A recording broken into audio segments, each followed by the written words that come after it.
the Indian Prime Minister Narendra Modi speaking of how Mahatma Gandhi has impacted ideologies and movements for civil rights across the world. We will continue to tell you the latest that's coming in from the Sabarmati riverfront as the Indian Prime Minister pays tributes to Mahatma Gandhi on the 150th birth anniversary of the father of the nation.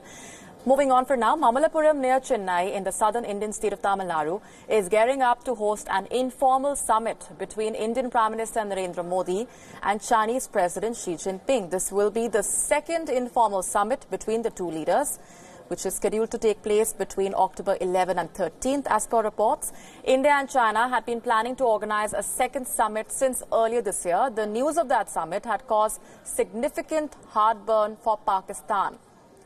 The Pakistan Prime Minister now is set to visit China on the 8th of October. That's right ahead of Xi Jinping's India visit. This would be Imran Khan's third visit to China since he took over as Prime Minister of Pakistan.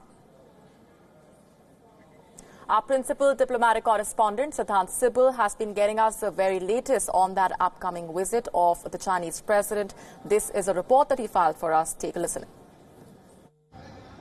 The stage is set for the second informal summit between India and China, between the Indian Prime Minister Narendra Modi and the Chinese President Xi Jinping. The summit will take place in Mahabalipuram in the southern Indian state of Tamil Nadu.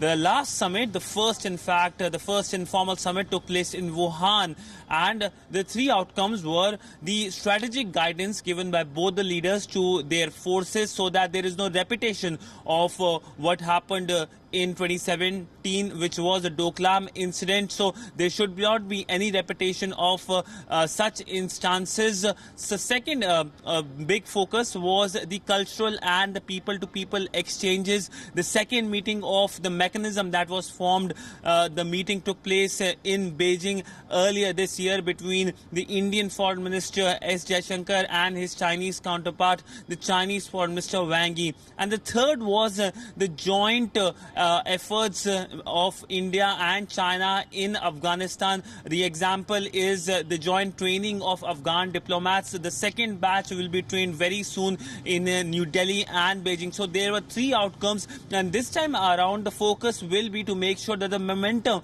continues between the two countries, the momentum in which there is no repetition of Doklam and the disputes do not become larger conflicts. That remains the big focus. Remember, both India and China are large neighbors in Asia, and with a focus clearly on Asia. Both do not want any kind of incidences that can disrupt the growth of their respective countries.